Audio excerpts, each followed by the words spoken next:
आप सभी मसीह भाई बहनों को प्रभु यीशु मसीह के नाम में जय मसीह की।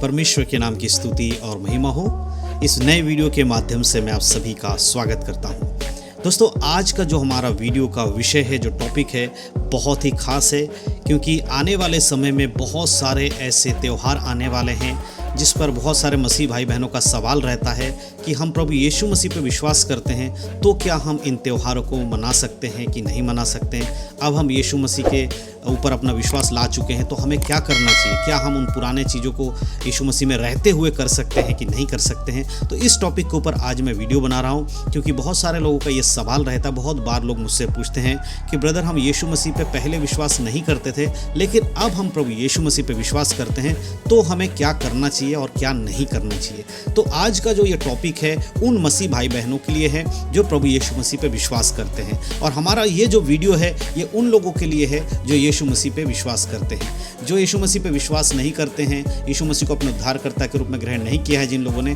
उनके लिए ये वीडियो बिल्कुल भी नहीं है। केवल इनमें बताई गई जो बातें हैं, जो बातें आज मैं इनमें बताने वाला हूँ, इस वीडियो के माध्यम से बताने वाला हूँ, वो सब के सब बातें जो है केवल एक मसीह व्यक्ति के जीवन में लागू होता है। तो इस वीडियो में आगे बढ़ने से पहले मैं आपको एक डिस्क्लेमर दे देना चाहता हूँ। आप बड़े ध्यान से इस डिस्क्लेमर को पढ़ लीजिए और सुन भी लीजिए। हमारे वीडियोस मसीहों को यह समझाने और बताने के लिए बनाए जाते हैं कि प्रभु यीशु मसीह का दूसरा आगमन बहुत ही शीघ्र है, और कैसे एक मसीह व्यक्ति को अपना जीवन बाइबल के अनुसार बिताना है। और उन लोगों के लिए भी बनाए जाते हैं जो जीवित और सच्चे परमेश्वर को खोज रहे हैं। किसी व्यक्ति या धर्म की आलोचना करना हमारा उद्देश्य बिल्कुल भी नहीं है।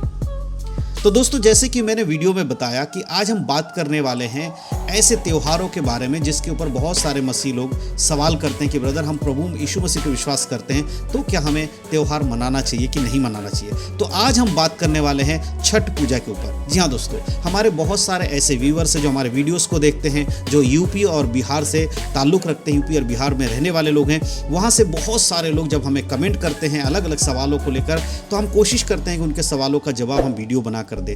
तो आज भी मैं उन भाई बहनों के लिए वीडियो बना रहा हूं जो छठ पूजा करते हैं, क्योंकि बहुत सारे लोगों का ये सवाल था कि हम पहले छठ पूजा करते थे लेकिन अब हम प्रभु यीशु मसीह में विश्वास करते हैं, तो क्या हमें छठ पूजा करना चाहिए कि नहीं करना चाहिए, बाइबल के वचन के अनुसार हमें बताइए। तो आज का वीडियो उन लोगों के लिए खासकर होने वाला है जो छठ पूजा को करते हैं। तो बड़े ध्यान से आज के वीडियो को देखिएगा, सुनिएगा और समझने की कोशिश करिएगा। मैं बाइबल के वचनों से सारी बातों को आपको बताने वाला हूं। तो सबसे पहले मैं एक वचन आपके लिए पढ़ना चाहता हूं। हम पढ़ेंगे निर्गमन की किताब, उसका 20 अध्याय, उसके 1 आयत से लेकर कुछ वचन मैं आपके लिए पढ़ूंगा और फिर मैं बताऊंगा कि बाइबल क्या कहती है इस विषय के बारे में।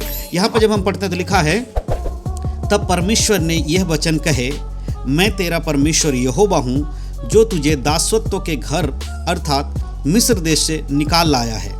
यहाँ पर परमेश्वर का यह वचन इज़राइल के लोगों के लिए दिया गया वचन है। हम सभी लोग जानते हैं जो प्रभु यीशु मसीह पे विश्वास करते हैं कि इज़राइल के लोग मिस्र देश की गुलामी में थे, और जब मूसा के द्वारा परमेश्वर ने उनको मिस्र से निकाला, परमेश्वर उनको लेकर आया था, वो परमेश्वर उनसे यही कह रहा है कि अब तू याद रख कि तू अब गुलामी की अवस्था में नहीं है, मैं तुझे उस गुलामी से छुड़ा कर लाया हूँ, इसीलिए तेरा जो ईश्वर है वो मैं हूँ, क्योंकि मैंने तुझे बचाया। आज से तेरा ईश्वर मैं रहूँगा, तेरा परमेश्वर मैं रहूँगा। ये बात यहाँ पर परमेश्वर बता रहे हैं। और 3 आयत में लिखा है, तू मुझे छोड़ दूसरों को ईश्वर करके ना मानना, तू अपने लिए कोई मूर्ति खोदकर ना बनाना, ना किसी की प्रतिमा बनाना जो आकाश या पृथ्वी पर या पृथ्वी के जल में है। यहाँ परमेश्वर और चीज़ों को बताते हुए उन लोगों को, इज़राइल के लोगों को आज्ञा दे रहे हैं कि तू अपने लिए कोई मूर्ति खोद कर नहीं बनाना, और ना ही किसी की प्रतिमा बनाना, चाहे वो आकाश में हो, जल में हो या किसी और जगह हो, किसी की भी प्रतिमा नहीं बनाना। तो ये उन लोगों के लिए आज्ञा है जो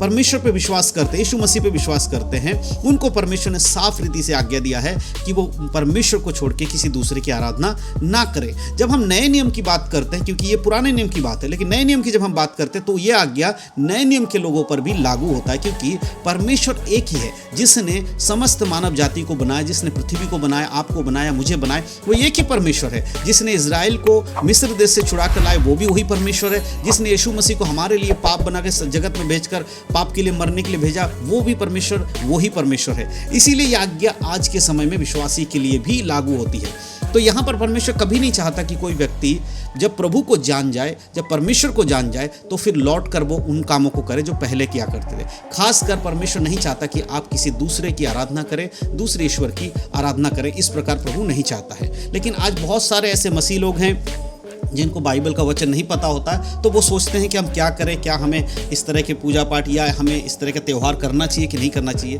तो मेरे प्रियो, साफ साफ अगर हम बाइबल के वचन से देखते हैं तो बाइबल हमें इसकी इजाज़त नहीं देती है, क्योंकि अब हमारे लिए एक ही उद्धार करता है। जब हम यीशु मसीह पर विश्वास किए हैं तो हमें पता चलता है कि हमारे लिए, हमारे पापों के लिए यीशु मसीह बलिदान हो गए, उनको क्रूस पर मार दिया गया और फिर वो तीसरे दिन मुर्दों में से जी भी उठे। तो अब हमारे लिए कौन परमेश्वर है? यीशु मसीह परमेश्वर है, पिता परमेश्वर हमारे लिए परमेश्वर। अब हमारे लिए पुरानी चीज़ें नहीं है।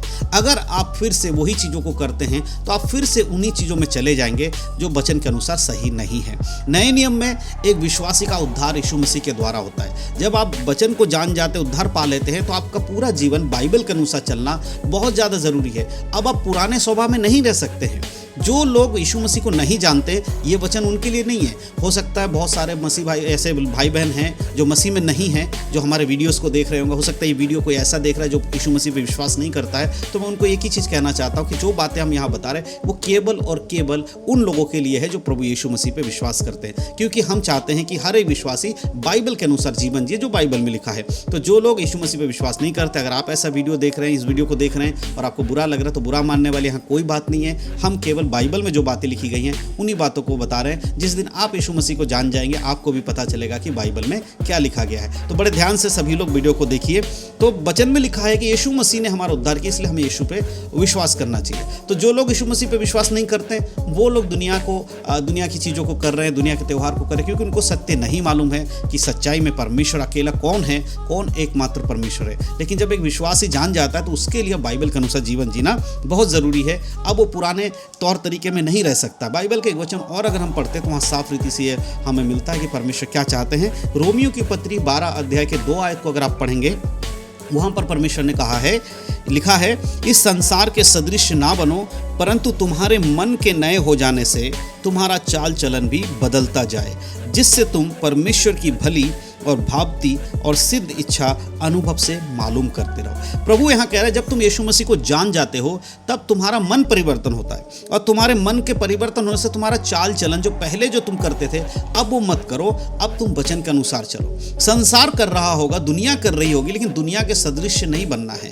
हम यीशु मसीह में आ जाते तो हमें एक स्टैंड लेना होता है कि अब हम यीशु के संग चलेंगे। जब हम बपतिस्मा लेते तो इसी बात को दर्शाता है कि अब हम इस संसार के कामों के लिए मर चुके हैं, अब हम प्रभु यीशु मसीह के साथ जिएंगे। तो परमेश्वर के वचन में साफ लिखा है, तू मुझे छोड़ दूसरों को ईश्वर करके नहीं मानना, तू अपने लिए कोई मूर्ति खोद कर नहीं बनाना। तो इसीलिए जो व्यक्ति ये सोचते हैं कि हम छठ पूजा कर सकते हैं, नहीं कर सकते, तो जहाँ तक मैं जानता हूँ कि छठ पूजा में क्या होता है कि जो उपवास रखते हैं और वो सूरज की पूजा करते हैं, सूर्य देव की पूजा करते हैं। उन्हें सूर्य देव जो, तो उनकी पूजा वो करते हैं कि उनके लिए वो सूर्य देव है, इसीलिए उनकी पूजा करते हैं। जब हम किसी और को परमेश्वर के स्थान देते हैं तो हम परमेश्वर की आज्ञा को तोड़ रहे होते हैं। तो सूर्य की पूजा करने के विषय में बाइबल नहीं कहती। बाइबल कहती सूर्य को परमेश्वर ने बनाया, तो हमें परमेश्वर की महिमा करनी चाहिए, ना कि सृजन की महिमा करनी, सृजनहार की महिमा करनी चाहिए, सृजे हुए चीज़ की महिमा नहीं करनी चाहिए। तो जब इस तरह से आप छठ पूजा करते हैं तो कहीं ना कहीं आप परमेश्वर को छोड़कर किसी और की महिमा करते हैं, जो कि बाइबल के अनुसार सही नहीं है। तो जो व्यक्ति यीशु पे विश्वास करता है, फिर मैं जोर देकर कहना चाहता हूँ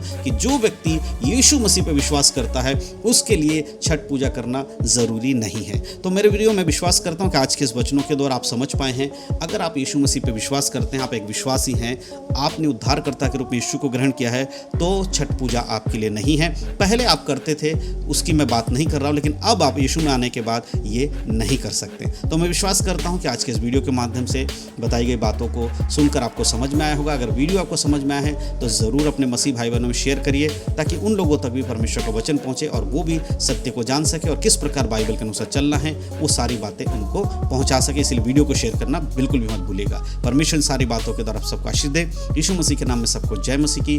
गॉड ब्लेस यू। आशीषित रहें। आमीन।